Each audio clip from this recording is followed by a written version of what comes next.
o más bien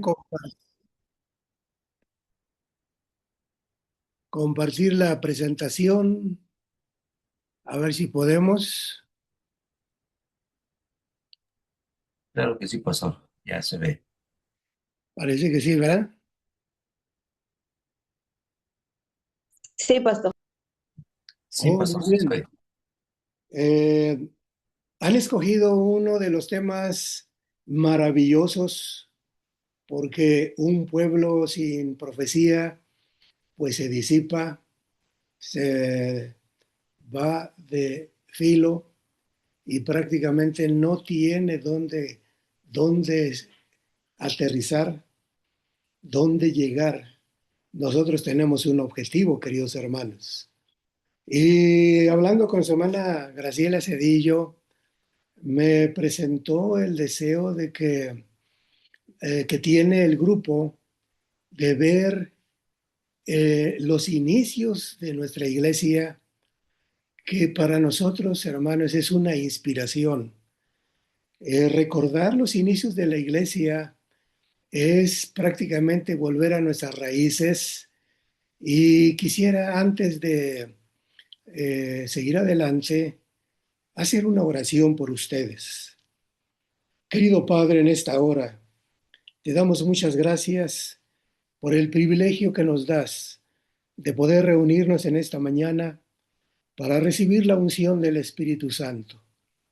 Te necesitamos, Señor, porque en estos tiempos complicados necesitamos una guía. Por supuesto, tenemos tu palabra y al ser inspirados, al recordar los pioneros de nuestra iglesia, los inicios de nuestra organización, te suplicamos, oh Dios, que en esta hora tu Santo Espíritu nos ayude a remontarnos al pasado y proyectarnos al futuro, a un futuro glorioso, donde tú nos esperas. Hoy entonces te suplicamos que tu Santo Espíritu caiga sobre cada uno de nosotros. Te lo pedimos en el nombre de Jesús. Amén. Así que el gran movimiento, hermanos de la Iglesia Adventista, debe ser comprendido, debe ser entendido.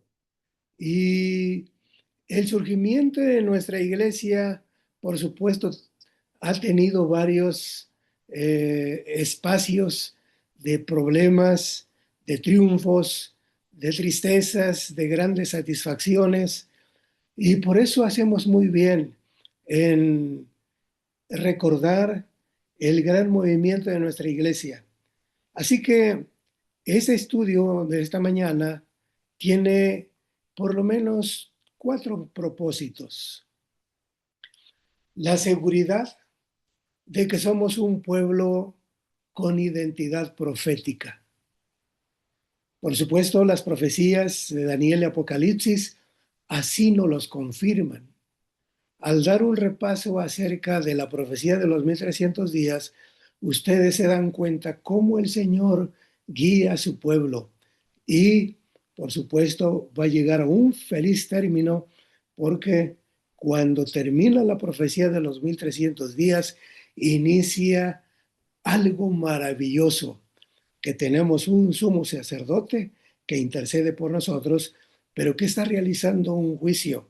Y a través de las profecías del Apocalipsis nos damos cuenta que Dios tenía un plan para restaurar la verdad y también para que viéramos que el pasado, cómo se escondieron las doctrinas de la iglesia.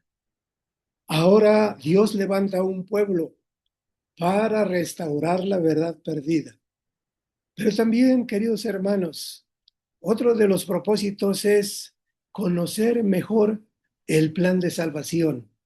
Y a través de las 28 creencias, aunque en realidad en los inicios de nuestra iglesia, en 1848, solamente había ocho doctrinas bien establecidas, eh, pero faltaban 20.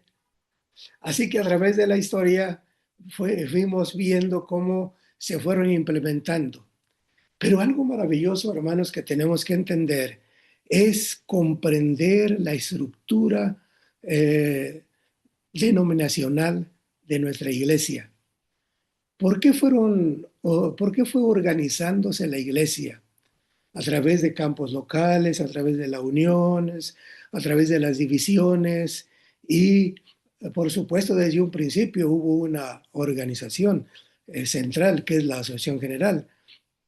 Pero también, hermanos, eh, al repasar los inicios de nuestra iglesia, nos ayuda a comprender exactamente el porqué de la iglesia, la misión, y prácticamente es apresurar la segunda venida de nuestro Señor Jesucristo.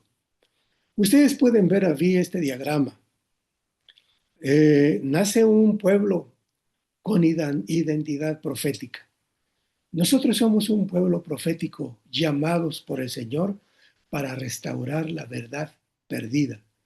Ustedes ven allí a través de las 7 iglesias, no puse los 7 sellos abajito, pero podemos ver el mismo historial, cómo es que la línea profética de los 7 sellos para ir, por supuesto, ver la historia del desarrollo de nuestra iglesia y cómo en el año de 1844 el Señor pasa al lugar santísimo a realizar una doble función de mediación e intercesión por los vivos y, por supuesto, el juicio para los muertos en Cristo Jesús. Pero a través de esta historia, queridos hermanos, nos presenta cómo el Señor Jesús entró al lugar santo. Y saben ustedes que es algo tremendo que nosotros podemos entender, porque hay por lo menos 2 corrientes muy interesantes en ese tiempo, de que el Señor Jesús cuando ascendió al cielo, perdón, no entró al lugar santo, sino fue directamente al lugar santísimo. Ustedes pueden ver a través de las versiones de Cipriano de Valera, a través de las versiones de nueva versión internacional, la versión del lenguaje actual, donde dice que el Señor Jesús cuando ascendió al cielo entró de una vez y para siempre al lugar santísimo. Entonces, me di un poquito a la tarea de ver algunas otras versiones y vi una de las versiones más antiguas, que es la que leyó prácticamente nuestro Señor Jesucristo, la latina, pero yo dije, voy a ver otras versiones, la latinoamericana, la versión Dios habla hoy, la Biblia Jerusalén, y ahí nos dice que el Señor Jesús penetró al santuario una vez y para siempre. Ahí no se mete en problemas si es lugar santo o lugar santísimo. Pero noten ustedes que la versión, más bien la Biblia interlineal, la versión moderna de 1929, dice, ni tampoco por medio de la sangre de machos cabríos, ni de becerros, sino por la virtud de su propia sangre, una vez y para siempre entró en el lugar santo, habiendo ya hallado así la redención. Y noten ustedes cómo reza también la Septuaginta en español, Hebreos 9:12, no por sangre de cabritos y becerros, sino por la sangre, una vez por todas en el santuario. Y hay otras versiones más que habla acerca de que el Señor Jesús entró al lugar santo. Entonces, cuando las versiones están en contradicción, ¿qué debemos hacer? Pues ir al libro santo, ir a la palabra de Dios y prácticamente a través de la historia de los 7 sellos y las 7 iglesias, queridos hermanos, desde el capítulo 1, el Señor Jesús se presenta allí como el testigo fiel, como el soberano de los reyes de la tierra, el primogénito de los muertos, el que nos lavó con su propia sangre. Y ahí desarrolla San Juan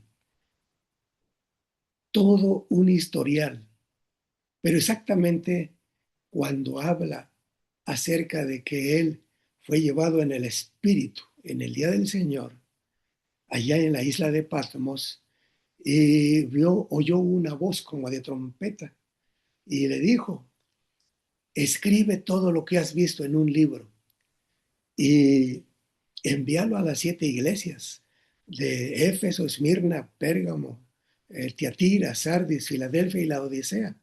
Y dice: y cuando volteé para ver quién hablaba conmigo, y vuelto, vi a 7 candeleros de oro, y uno como hijo de hombre, que estaba vestido de vestiduras hasta los pies, y ceñido hasta los pechos con un cinto de oro, etcétera, etcétera. Y ahí desarrolla. Entonces, en el capítulo 1, ahí menciona el candelero, los 7 candeleros. Y ustedes saben bien que en el lugar santo estaba el candelero, la mesa de los panes de la proposición y el altar del incienso. Así que en el capítulo 1, 2, 3 nos habla acerca del lugar santo. El capítulo 8 nos habla del altar del incienso. Entonces, desde el capítulo 1 hasta el 11, cuando habla de los 2 testigos, prácticamente nos habla de que el Señor estuvo en el lugar santo y en 1844 entró al lugar santísimo. Queridos hermanos, esto es bello cuando nosotros empezamos a estudiar nuestros orígenes y nuestras doctrinas, pero el diablo ha tratado de que nuestra iglesia esté zarandeada desde tiempos muy remotos atrás. Ustedes saben muy bien que en el año de 1980, en los 80s, Desmond Ford hablaba de que no había santuario en el cielo. Pero en el capítulo 9 de Hebreos, versículo 24, nos dice exactamente que hay un santuario en el cielo. Y en el capítulo 8, versículo 1 y 2, nos dice que hay que un sumo sacerdote. ¿En dónde? En el santuario. Y entonces cuando nosotros vemos esto, precisamente, queridos hermanos, nos confirma la profecía de los 2300 días que somos un pueblo con identidad profética. Sepas y entiendas, desde la salida de la orden para restaurar a Jerusalén habrá 7 semanas y 62 semanas. Y a la mitad de la otra semana se quitará la vida al Mesías. Y después vendrá la prevaricación asoladora. Y precisamente al fin de la desolación, es decir, cuando Jerusalén cumpla los 70 semanas como gracia, entonces noten ustedes cómo es que se iba a desarrollar, que el pueblo judío iba a ser desechado como pueblo, no como individuos. Pero quedaban 1810 años. Y precisamente el Señor Jesús, el 22 de octubre de 1844, entró al lugar santísimo para hacer una obra de mediación y de juicio. Esto es muy importante porque cuando nosotros vemos acerca de las 70 semanas, bueno, ¿y cómo las podemos sacar? Pues bien fácil. Del 490 restamos 457 y nos da el año 33. Pero en el año 34 se cumplen las 70 semanas, pastor, dirán. ¿Ok? Pero acuérdense que el año 0 también cuenta. y por eso cae precisamente en el año 34 después de Cristo. Nos quedan entonces 1810 días o años. Y de acuerdo a Ezequiel 4:6 y Números 14:34, nos habla un día por año, hablando en profecía, y entonces el Señor Jesús entra al lugar santísimo para que tengamos el privilegio, como dice Apocalipsis 8:4, y de la mano del ángel, de la mano del ángel, sube hasta la misma presencia de Dios el humo del incienso con las oraciones de los santos. Qué bellas expresiones cuando nos habla que nuestras oraciones llegan hasta la misma presencia de Dios, así como las que llegaron de Daniel y de los otros profetas, también llegan las nuestras, para que el que está en el santuario, nuestro Señor, interceda por nosotros. Noten ustedes cómo está esta expresión. Todos nuestros pecados son perdonados. Hace falta que la sangre de Cristo borre nuestros pecados. Por eso es la función prácticamente de Cristo en el santuario celestial. Por eso, queridos hermanos, estas doctrinas están muy ligadas a nuestra identidad, porque el fundamento está puesto, que es nuestro Señor Jesucristo. Por eso decía Hebreos, ¿verdad? El apóstol San Pablo, que ahora sí, lo principal, el punto principal de lo que hemos estado diciendo es que tenemos un sumo sacerdote. Versículo 2. ¿Dónde? En el santuario. ¿Y quién es el ministro del santuario? ¿Quién es el sumo sacerdote? Nuestro Señor Jesucristo. Oh, queridos hermanos, esto es lo que tenemos que entender, que nosotros, al estudiar los inicios de nuestra iglesia y su desarrollo, es para que entendamos que somos un pueblo profético con identidad profética para restaurar las verdades perdidas, pero también para que nosotros entendamos perfectamente el plan de salvación a través de las 28 creencias fundamentales de nuestra iglesia. Y miren ustedes cómo fueron batallando nuestros hermanos. Oh, no tengo tiempo para presentar cómo fue el chasco, qué impacto tuvo en Guillermo Millen, en José Bates, estos dos hombres que prácticamente dedicaron su vida, sus recursos para dar el mensaje del primer ángel y del segundo ángel. Oh, hermanos, cuando Guillermo Miller, después del gran chasco, él se sienta y entonces empieza a clamar en oración: oh Dios, hoy, dice, es el día en que yo te debo ver. La hermana White, en en el libro de los dones espirituales, nos presenta cómo ella, con un grupito de hermanos, ellos tenían la unidad, ellos tenían un gran amor entre ellos.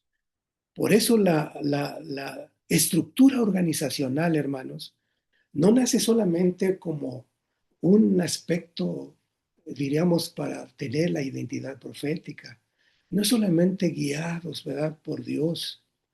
Hubo algunas participaciones que me llenan a mí de grande emoción cuando estos pocos hermanos, 17, 18 hermanos, se reúnen y se unen en oración, llorando, y después de orar se ven los unos a los otros, y si alguien estaba todavía incierto, otra vez volvían a orar, y otro que no tenía la completa seguridad de que Cristo estaba con él, y se pedían perdón los unos a los otros.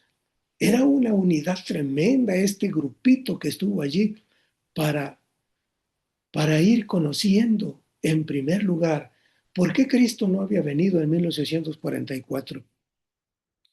Pero luego, después de que encontraron que deberían de seguir proclamando la verdad, al ver cómo Irad Edson vio, sería una visión, pero lo que vio prácticamente allá en el maizal, entre los sembradíos, cuando iba con su compañero, cuando le dijo, Irán, ya ven, Don, ¿por qué te quedaste? Él explicó cómo es que vio cómo el Señor Jesús entró al segundo departamento, al lugar santo. Hermanos, solamente con la Biblia nosotros podemos demostrar que Cristo entró al lugar santo a hacer la doble función de mediación, de intercesión y de juicio, pero en unidad, así como están haciendo ustedes, hermanos, todas las mañanas, pero ellos se pasaron noches enteras estudiando la palabra de Dios, dormían, pero cuando despertaban se alentaban los unos a los otros y entonces empezaron a ver que la inminencia de la segunda venida de Cristo iba a ser real y por eso tenían que estudiar. Año con año continuaron y en 1848 ya tenían esas doctrinas. Miren ustedes, el ministerio de Cristo en el santuario celestial, el sábado, la aceptación del ministerio profético que debía ejercer el Arejuay a través de los tiempos y se consolida, por supuesto, en 1901, la proclamación del mensaje de los tres ángeles, la inmortalidad del alma, etcétera, etcétera. Pero el tiempo en que ocurriría las 7 últimas plagas y la aniquilación de los impíos al final del milenio. Miren ustedes, ¿cómo fue el desarrollo en 1848 en estas ciudades, en Connecticut, allí cerca de Nueva York, en varias ciudades? Solamente en un año tuvieron la oportunidad de ver la doctrina del santuario y de ahí sacaron muchas enseñanzas. Oh, hermanos, esto es maravilloso. Esta es la casa de Guillermo Miller. Allí al lado izquierdo, tenemos cómo él levantó las carpas donde reunía miles y miles de gentes para escuchar la segunda venida de Cristo. Pero queridos hermanos, ¿por qué oraron tan bien? ¿Y por qué se confesaban sus pecados unos con otros? ¿Y por qué había reconciliaciones? Hermanos, ¿saben por qué? Porque ellos no sabían cómo hacer con la eh, imprenta que había donado el pastor White, Jaime White. ¿Qué iban a hacer con esa imprenta? Por supuesto, estuvo a nombre de una sola persona, porque no había una organización. Y poco a poco se dieron cuenta de que las propiedades, de que a las iglesias deberían estar a nombre de una iglesia, no deberían estar a nombre de particulares. Y por eso poco a poco se fue organizando la iglesia, pero fue a través de oraciones y se mantuvo la unidad. Oh, hermanos, yo creo que ustedes pueden ver en varios libros, el libro que me menciona, el que ustedes van a estudiar acerca del gran movimiento adventista. Ese es un libro maravilloso. Hay otro libro que ustedes pueden ver, ¿Quién dirige la iglesia? De Jerry Shudley. Es maravilloso. Tengo este libro, sé que es una serie de varios, del doctor George Knight. Eh, También el desarrollo de la iglesia adventista del doctor Tim. Ustedes pueden buscarlo. Hay otro libro maravilloso que se llama Debemos abandonar el barco, de un hombre llamado T. Gibson, y otros más. Ustedes pueden estudiar acerca de ello y van a ver cómo Era necesario comprender y entender la estructura organizacional de nuestra iglesia. Y miren ustedes cómo fueron ellos organizándose. Primero definieron unas doctrinas, pocas, pero pilares fundamentales. Pero luego fueron eh, desarrollando más la predicación del Evangelio de tal manera que las iglesias crecían, no solamente en, en donde nació la iglesia, sino en varios estados, pero era necesario que fuera atendida por pastores y fueron emitiendo credenciales poco a poco. Y luego viene una organización legal del Ministerio de Publicaciones porque tuvieron grandes problemas. Ahí enumero el 1861 y también pongo en 1890 que tuvieron grandes problemas. Por eso es que era necesario hacer los campos locales, las uniones, las divisiones, comandadas, por supuesto, por la GC, la organización. Pero miren ustedes cómo es que ellos empezaron a tener sus reuniones al principio, en 1841, 1860, 61. Llegaban, ¿verdad?, como delegados los que querían o los que podían. No había así como nosotros, ¿verdad? La iglesia en Narvarte, la iglesia ahí tiene 3 o 5 o 7 delegados. No, no. Ahí los que querían llegar, pero regularmente llegaban los de Michigan, este, los de Valley Creek, eran los que tenían mayoría, porque pues estaban, ahí era la sede. Pero poco a poco se fue organizando nuestra iglesia, de tal manera que la iglesia empezó a nombrar delegados ya en 1861. Y entonces se eligen oficialmente eh, los nombres, ¿verdad? ¿Cómo se iba a llamar la iglesia? Y Iglesia Adventista del Séptimo Día. Oh, hermanos, qué hermoso nombre. Y se hicieron planes para hacer una reunión general. Y precisamente en 1863 se organiza la conferencia general. Se eligen delegados basados en un porcentaje de la membresía que ya era bastante. ¿No es cierto? Oigan, hermanos, cuando nosotros empezamos a ver esto acerca de la iglesia, nos ayuda a entender el pasado, cómo la iglesia, las doctrinas se fueron perdiendo y poco a poco se fueron restaurando solamente por un remanente. Porque aunque fueron perseguidos primero por los emperadores, por la Roma imperial, luego por la Inquisición y, queridos hermanos, acuérdense ustedes que en el capítulo 11 habla acerca de los dos testigos, cómo es que profetizaron vestidos de cilicios por 1260 días y cómo es que estos tenían poder para cerrar los cielos a fin de que no lloviera. Y tenían poder, por supuesto, ¿verdad? Estos dos testigos pelearon perdón, la bestia peleó contra el cordero, pero él es el rey de reyes, señor de señores, y fue vencido. Acuérdense ustedes en la Revolución Francesa, cómo estos dos testigos querían eliminarlos y quemaron las Biblias, el Antiguo y el Nuevo Testamento. Pero acuérdense ustedes cómo es que Apocalipsis 11 nos dice que recibió una visión San Juan, que sí, por 3 años y medio murieron, pero después de 3 años y medio cobraron vida que viene de Dios y entonces se levantaron los dos testigos en presencia y del asombro de los que lo vieron. Y luego escucharon una voz, suban acá. Y los dos testigos subieron, oh hermanos, en presencia de sus enemigos.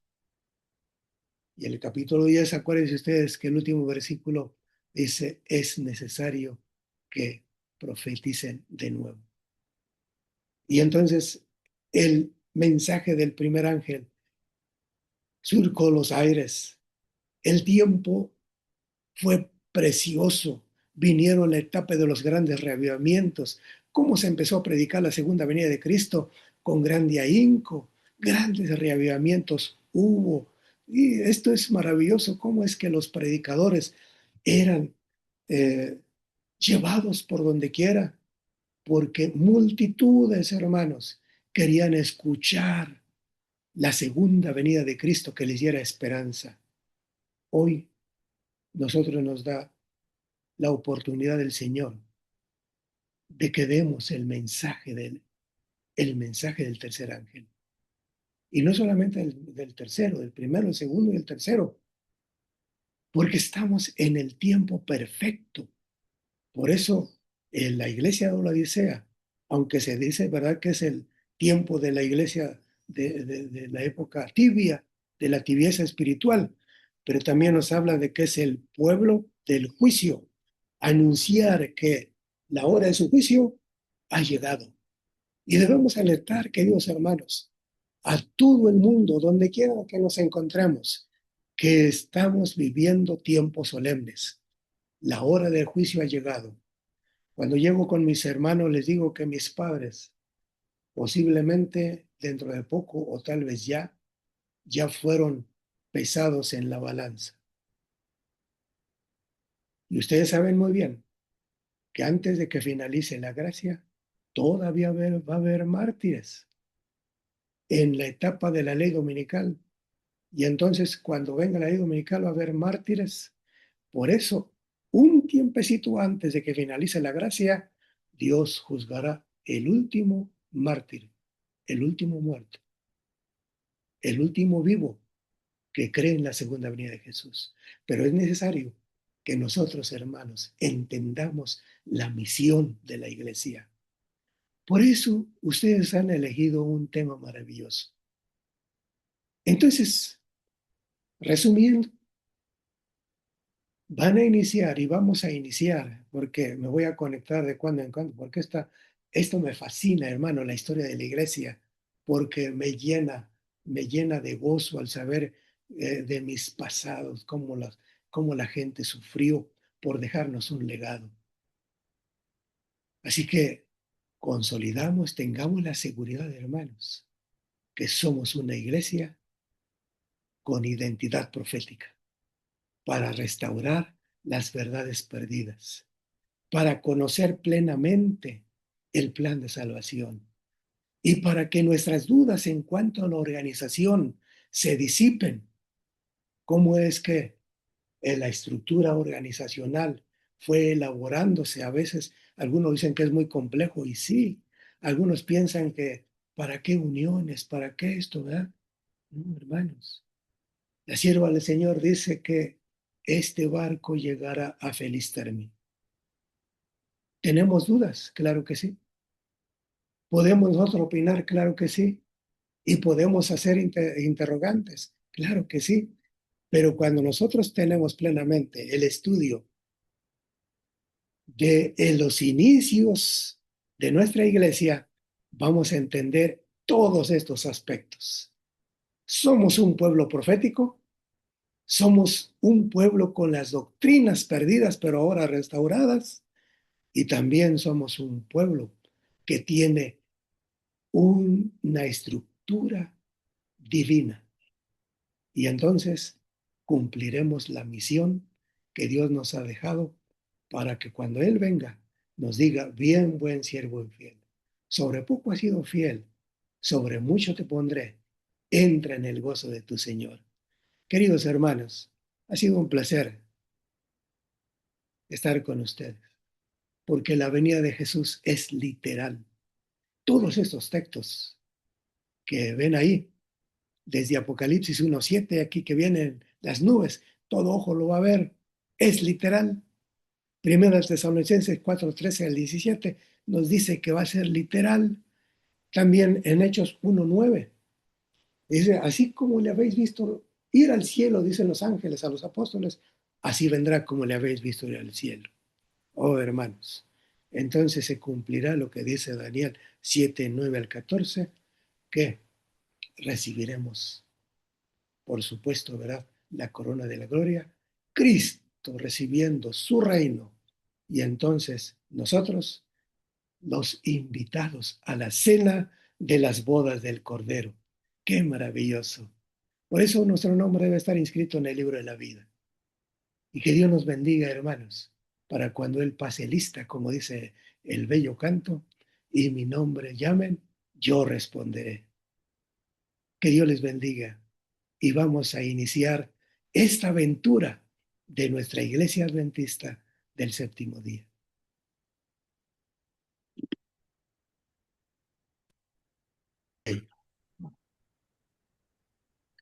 Amado Padre, te damos gracias porque tú tienes un plan sin duda alguna para nosotros.